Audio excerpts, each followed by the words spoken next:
た分だけ楽しいことがある。生きた分だけ悲しいことがある。生きた分だけ世界が広る。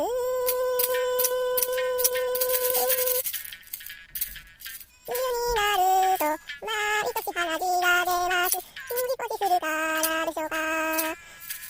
年を重ねると血圧が高くなります。塩分の取りすぎでしょうか。ワン、ツー、ツー、スリー、フォー。それはカレーです。それならカレーにカレーを重ねよう。流行りの歌は作れませんが、自分用の記録の歌は作れます。流行りの歌は早すぎて口ずさめませんが、自分用のハイペースな歌なら歌えます。流行りの服はお嫌いですか？気に入った服しか買いません。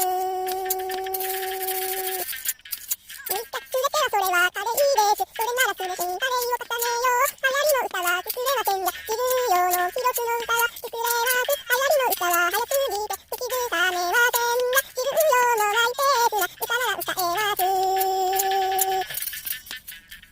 行りの服はお嫌いですか？気に入った服しか買いません。